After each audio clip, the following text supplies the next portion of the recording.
Julian Clary, how are you? I'm good. Does that mean I'm here for an hour, or are there other people coming in? No, you're here for the hour. Did nobody tell you? No, I'll just relax into it then. Please, take a seat. I've got you a cup of tea. Is everything okay? It's a lovely polystyrene cup. Yes, I couldn't be happier. Welcome to the BBC. Now then, the thing about you is, the last time I saw you, you'd got a shaved head, and you were doing camp numbers in the style of Lee Bowery. That was nice.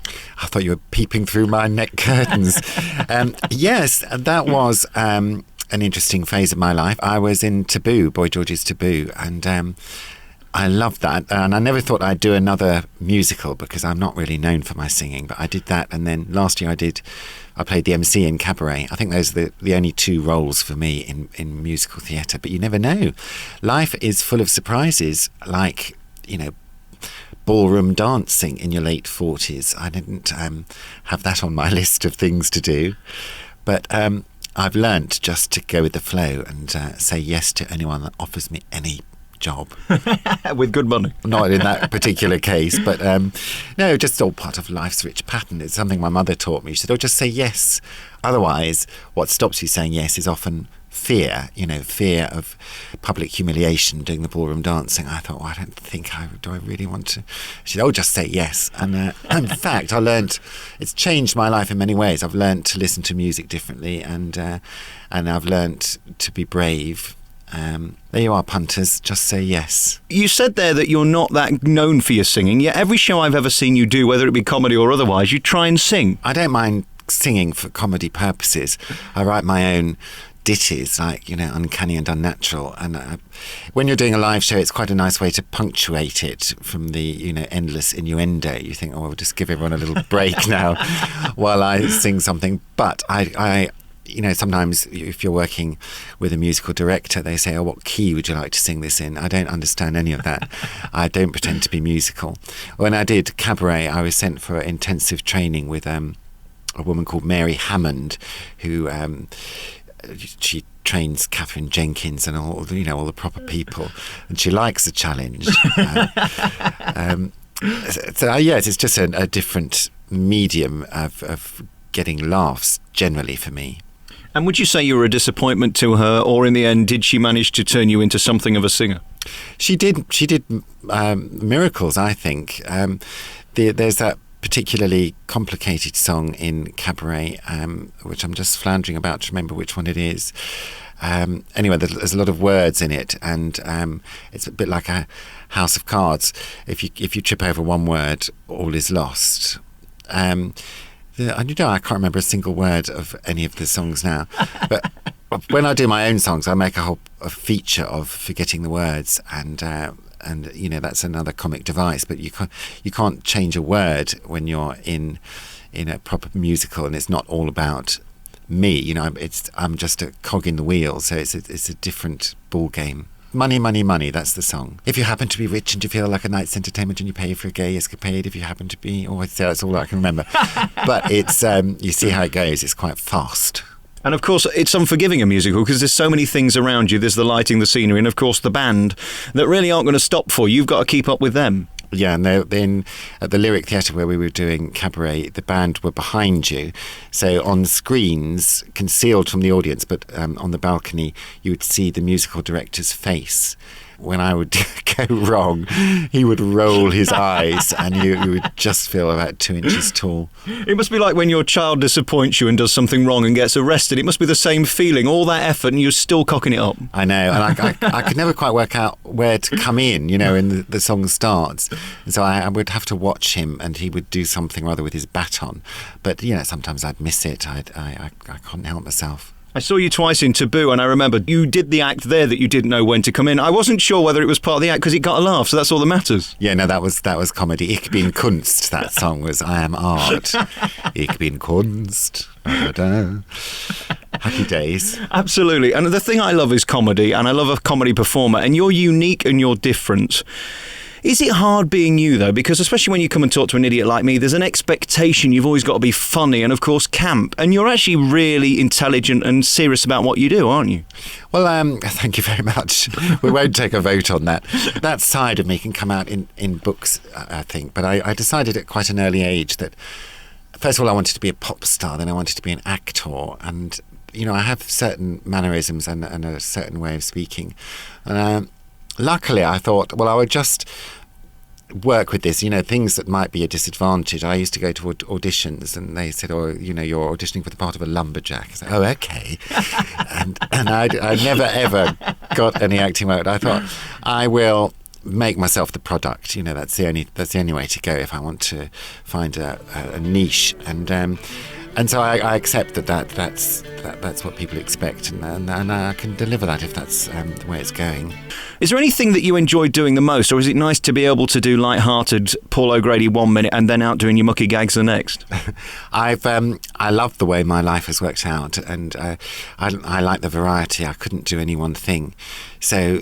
Writing is a nice, satisfying, solitary occupation, and then I can go and do just a minute, which is exercising a different part of the brain, and then my own tours and talking to people like you. Do the listeners know you've got ginger hair? Why did you need to bring that up? Well, it's just struck me. How are you coping with it? It's not great, I've got to be honest with you. If ever there was a disadvantage in life, I think this is probably the greatest. It's the handy if you're going to a party or something. What, a Halloween party? What are you trying to say? Well, it's quite jolly for a party, ginger hair, but then there's all the rest of your life. I think radio is ideal for you. Actually, it's a very nice haircut, and it's. Well, I'm warming to it. It's growing on me. There's always hats. You could wear a hat. Try a hat, you think? Yes. You've got nice features and you're very well presented, so I take it all back. Thank you for noticing, and I noticed this in your live shows, that I would never sit within the first 10 rows of your show because you have an eye to see the peculiar and the odd, don't you? Yes, I think you're very wise. I would be onto you like a Rottweiler. I think this is a gift from God, a little cheery red-headed man at the front. A little freak of nature. I'll pay you to come on tour. Just sit there every night. Let's get back to you because you're the most important. Your childhood, I've read your autobiography. What was it called? A Young Man's Passage? That's correct. There may be a follow-up called Further Up My Passage. And I was noticing the name of your tours as well in doing the research, and it's just so brilliant how you think of these. The Mincing Machine and Lord of the Mince. Lord of the Mince, and the last one was Natural Born Mincer. You see, there's a theme emerging. I want the public to know what they're getting. At least nobody's going to come in and be shocked. I mean, it's not like you're going to be surprised by the type of show. No, they know they're going to have a camp old night and featuring me, and it's. I like it when you come out and people already like you. In the old days, people would just say, "Oh, let's go and see some comedy," and you get what you're given.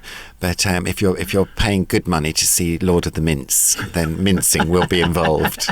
Is it hard being you when you're on tour? Because there's all that dressing up and all the makeup. I mean, here today, you're sat here just looking very average. Would you like to rephrase that?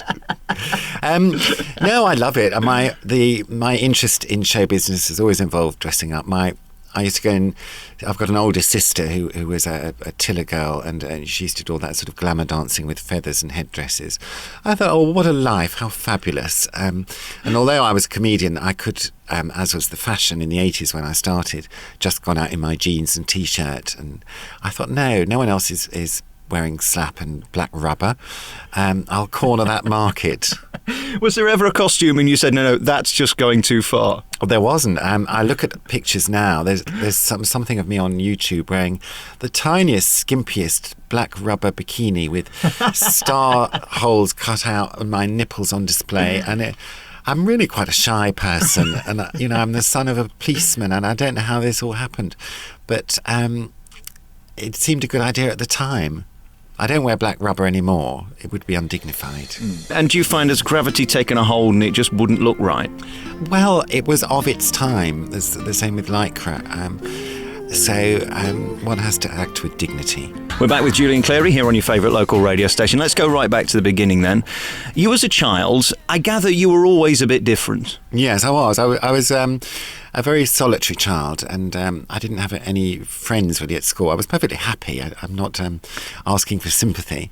I had this farmyard animal set, and I remember I had a green bedroom carpet, so I had this whole fantasy world going on with all the animals and Tom the farmer and his wife Jill.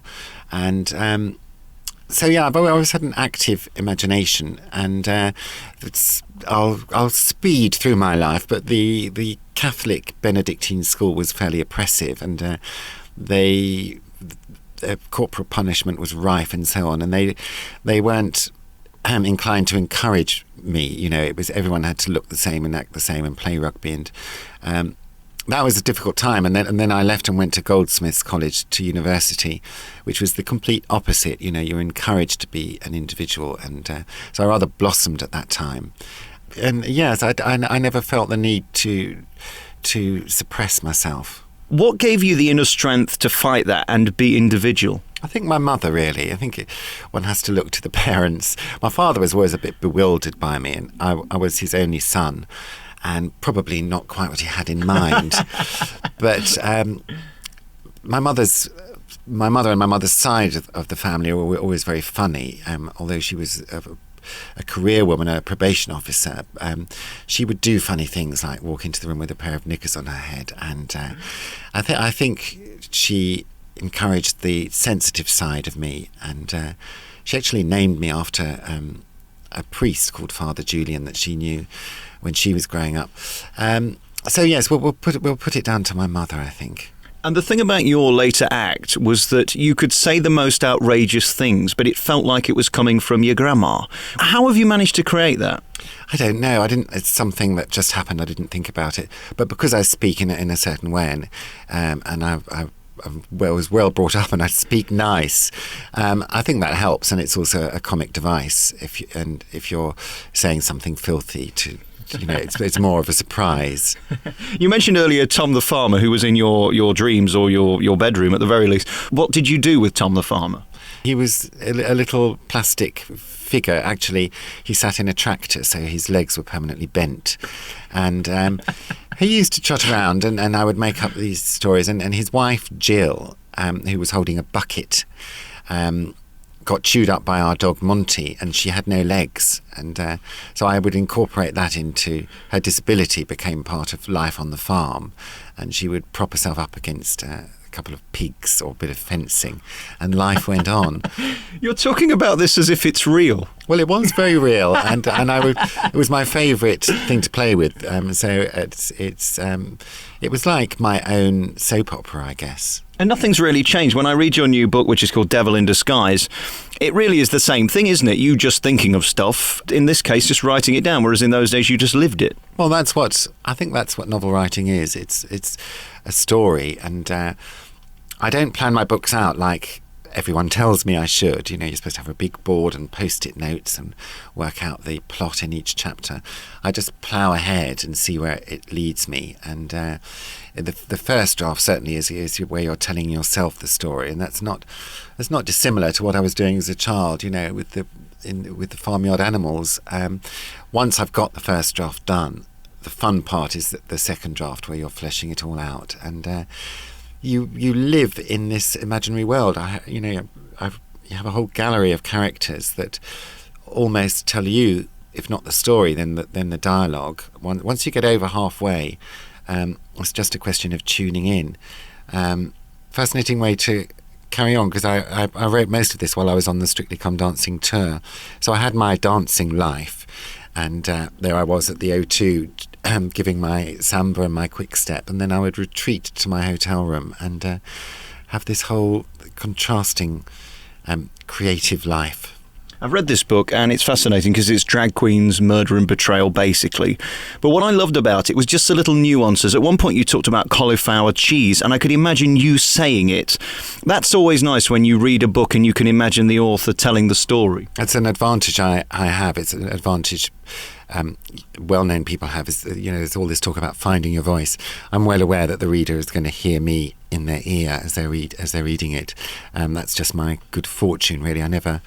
I don't think I planned to write as I got older. Didn't think of it. But if you'd asked me as a child how my life would go, I would have said writing rather than comedy. Because of my shyness, I didn't seem, I could never imagine myself on stage performing, but I seem to have come back to that. And also, I'm not obsessed with dignity, but I thought, what would be, where do I see myself at 50? And I thought, well, you should be living in a country house and maybe writing the odd book. I'd like to be a recluse, really. I'd like to be have a gun and shoot anyone that came up the path. to bother me like journalists. But it's not going to happen just yet. You actually believe that, don't you? You really would like to be just left alone. Yes. I think part of me would. Would I? Would I get bored? Would I hate it? Would I miss the attention? The idea of saying enough, I'm now going to live a private life appeals to me. All right, we're going to take a piece of music, then we'll come back and talk more about the book and, of course, what you've done since. We're up to 18 at the moment, and that's really where the story begins. What type of music do you like listening to on your iPod or at home? Yodeling, mainly. There's a woman called Mary Schneider. I'm serious. She can yodel the classics. The William Tell Overture, it's fabulous. I like Aboriginal music. There's a man called Archie Roach and indeed his wife, Ruby Hunter. We're up to 18 then, and this is the point where you meet a friend who really does affect your life forever and gives you a new direction and a new insight into how to live your life, doesn't he? Yes, Nick. We're talking about my one friend I had at college. Well, with the pair of us, I think we were about 13 when The Naked Silver Servant was shown. Quentin Crisp, who had a tough time and said, his experience of life was a rush from cradle to grave under heavy fire or something.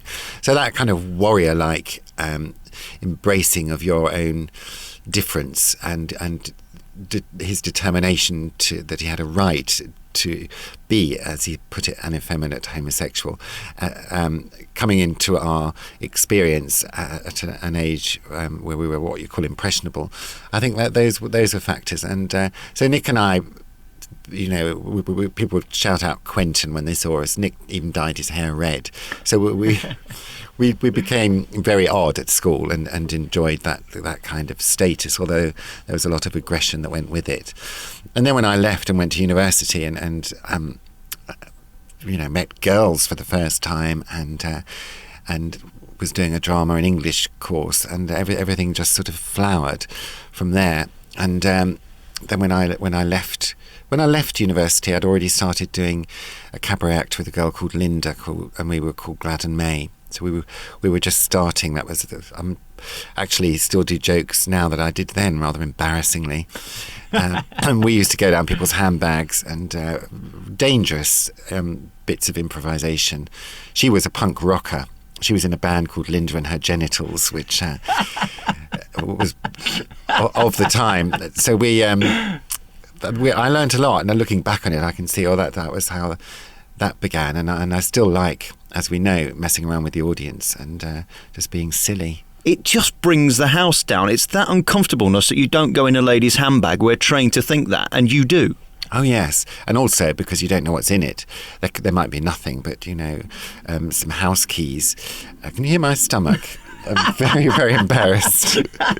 Would you like a snack? Are you okay? We need a little bit of background music to cover it up. Have the BBC got any snacks? Have you got something in your pocket that I could suck on?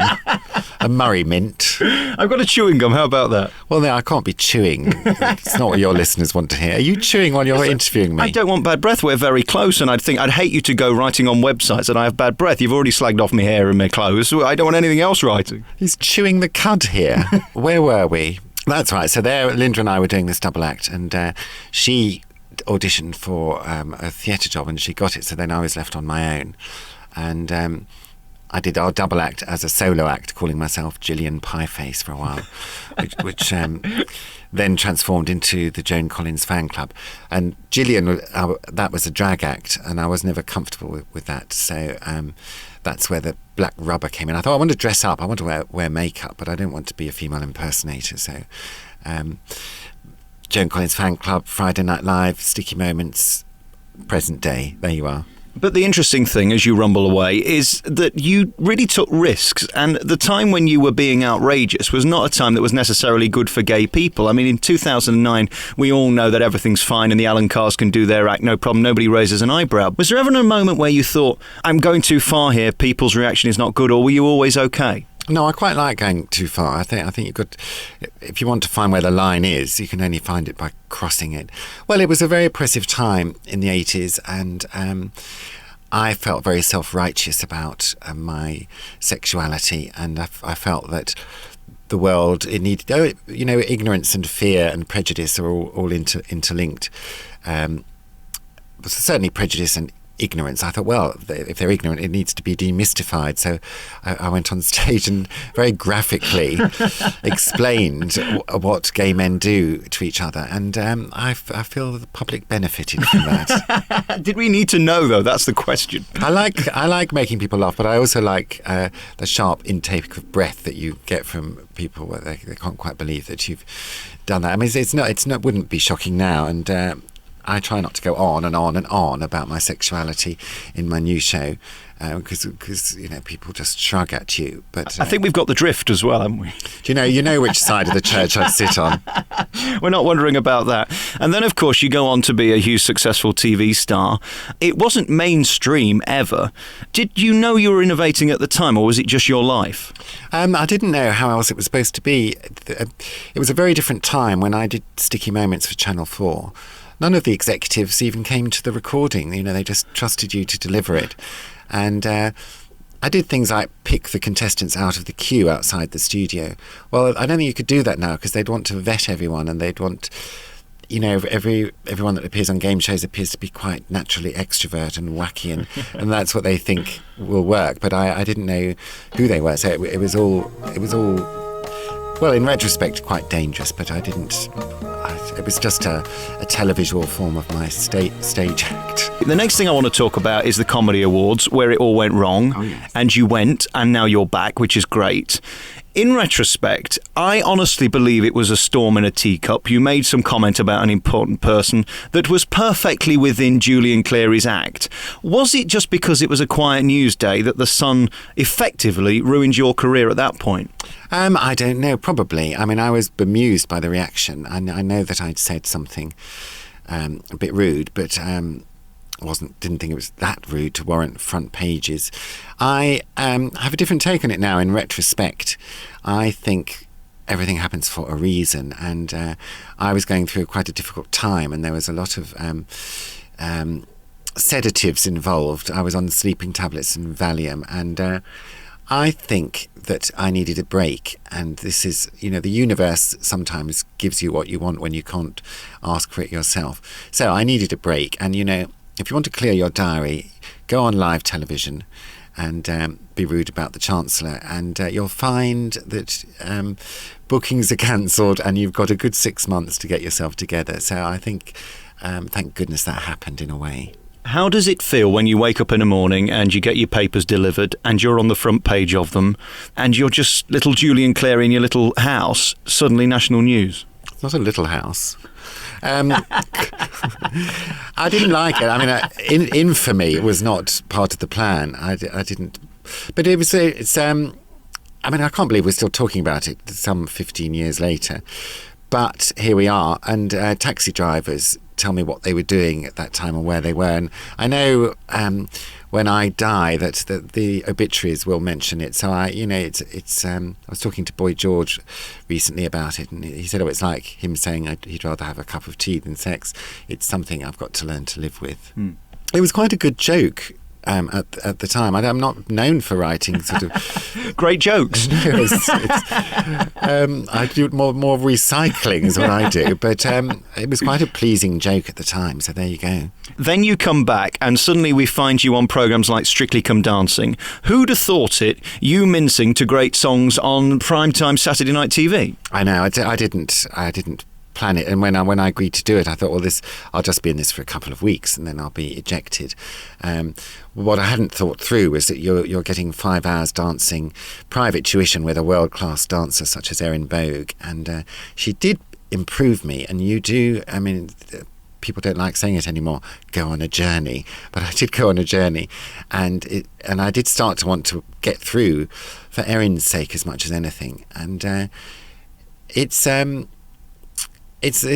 weird thing, but it's changed me in lots of ways. If I hadn't gone through that experience, I wouldn't have written the books afterwards, because I didn't think I could. I didn't think I could dance, and some might say I can't, but I certainly didn't think I could write a book. But then, when you get through to the final of the dancing thing, I don't know, it sort of opens up your mind, and I thought, well, there's only fear that's holding me back from doing these other things I want to do. And then you went on tour with the show. Is that nice, being Julian Clary, when suddenly people are saying nice things about you and little old ladies love you because you're a great dancer? Yes, I mean, I didn't realise how huge Strictly Come Dancing is until we went on the tour. It's people are beside themselves, and a lot of women of a certain age, and they're just having a fabulous time, and they know all about the show. They know who's partnered who over the years, and it was a very happy experience. And of course, you're now going back on tour this year with your own show. Will this be the new sophisticated Julian with maybe some classical numbers and some dancing and less of the camp humour? No, it'll be filth. It'll be filth. That's what I want. Well, I'm not going to be wearing black rubber. It's a kind of intimate show. It's me talking about myself and being funny along the way. But I will be revealing a new, hitherto unknown talent, unknown to the public. That is. Oh. In the second part of the show. Well, I can't wait for that. And of course, you're 50 this year, which you mentioned earlier. How does it feel waking up one morning and realising that you're 50? It's nothing to worry about. It sounds like a comedy age. I'm 50 or I'm 51. It's a long way from your 20s. That's true. But there are advantages. You don't have all... I was very anxious young man in my 20s, having panic attacks all the time and thinking I want to do this, that and the other, and I don't know if I can, and will I achieve this? Or at least when you get to 50 you think, oh well, I know what I've done, I've achieved this and I've written this and I've been on this show, and that's that. No one can take that away from you, and you get more content. I'm quite content with my life, and I'm still here. I've survived, and I don't mean that entirely flippantly. A lot of my friends, and I have some ex-boyfriends who've died, and so I kind of owe it to them to carry on. So I want to talk about your legacy and the fact that your comedy's going to live on forever. You created something that's so new and so different, and I do genuinely believe that people will talk about you for years and years to come, long after you're dead. How do you feel about that? Yeah, so as long as I can make people laugh. I'm interested in big proper belly laughs. I don't like the sort of intellectual tittering that some people might offer you. I love playing Glasgow and these places where people really go out in great big crowds, get slaughtered, and then come and see you and have a good night out. And of course, one of the things we know you for is Fanny the Wonder Dog. No more Fanny, but we have got a new dog, and a dog that you just love so much. I saw you recently on Paul O'Grady. Valerie we're talking about, and it's... uncanny you should mention this. I was on Paul O'Grady's show the other day, and picture the scene. I came out, he said, on tonight's show we've got Julian Clary, homeless puppies and McFly. I thought, well, I'm just not leaving this studio without a new special friend. And it wasn't to be McFly, although they were charming. I picked up one of the homeless puppies, and I'm afraid I bonded, and little Albie, he's coming to live with me on my small holding. And do you think Valerie's going to get the hump? I think she will sulk for about a week, but she's 9 now. I think it'll give her a new lease of life, and I wouldn't do anything to upset her, but if she really hates it, then I'll sort something out for Albie. But I think, I know psychically... I've met all my dogs in a very kind of strange psychic way, and it's like eyes across the room, you're my dog, you're my man, you're my girl. And it was the same with Valerie, the same with Fanny, and then I had this moment of revelation live on television with Albie, and so I'm very sure that it will all work out well. What is he? Well, parents unknown. I think his mother was a Jack Russell arrangement, but they don't know what the father is, and there is an awful possibility that he's going to have one of these great big kind of Rottweiler bodies, and then these little stumpy legs. Most unfortunate, but I will press on. When you said stumpy legs and Rottweiler-like body, you looked at me then with a raised eyebrow. You weren't trying to insinuate anything, were you? Oh, you're getting paranoid now. I've really upset you. Have you had stumpy? Well, yes. Julian, congratulations on being you. 50 years old, I can't believe it. And you only still look about early 40s. I'm not going to go too far and say you look in your 20s, because you don't. But you do look great for it, and people always say that. Thank you very much. It's country living, I really let myself go in the country. I don't wash, I don't shave. There's no need, because you don't see anyone. And do you know, the other day I drank some tap water. Isn't it remarkable? Who'd have thought? then, of course, if I'm coming into town to talk to nice ginger people at the BBC, then I have a bath and I shave, I exfoliate, and only drink water from a bottle. Absolutely. You seem all settled now, and is 50 a good place to be for you? Professionally, it couldn't be any better. You've got your house in the country. I understand you live close to Paul O'Grady, don't you? That's unfortunate, yes. You do hear this sort of Liverpudlian coming over the fence. But yes, he's actually quite a good neighbour. He makes me laugh. And of course, I was reading in the paper this week about your partner. I know you don't talk a lot about that, and you're always very private. Are you going to get married or anything like that in the future? Oh, I don't know. We do talk about it. It's funny, I was doing a show the other day and someone was interviewing me and they said, well, where did you meet your boyfriend and how long have you been going out and all this? And they said, what is it you like about him? And I thought, this is kind of crossing the line. It felt disrespectful to talk, and indeed presumptuous, who's to say I do like him. I haven't told him that. So... we might, but it's certainly no one will know about it if we do. We won't be in Hello magazine. It will be done very discreetly. I'm more likely to have some sort of pagan ritual where we both jump over a broom handle. Well, you don't want to open yourself up too much, do you? I beg your pardon. Julian Clary, thank you so much for talking to me. This new book, Devil in Disguise, it's really worth reading. You can hear Julian in it. Congratulations with your new tour, up and down the country. Yes, I will be mincing around, Lord of the Mince. It starts properly in October and I'll be everywhere. Good luck with that. Happy 50th birthday this year. How are you going to be celebrating? Big showbiz party or quiet thing with the new two dolls? It's a big party, a garden party. You're 50, you know. I was going to not acknowledge it, but I've gone to the other extreme. I think there's a marquee, which is a bit depressing. But there'll be a lot of champagne and puppies running round. Are ginger people banned? I'm afraid so. There will be security on the gate. Julian Clary, thank you so much for talking to me and good luck with the new book. Thanks. Thank you.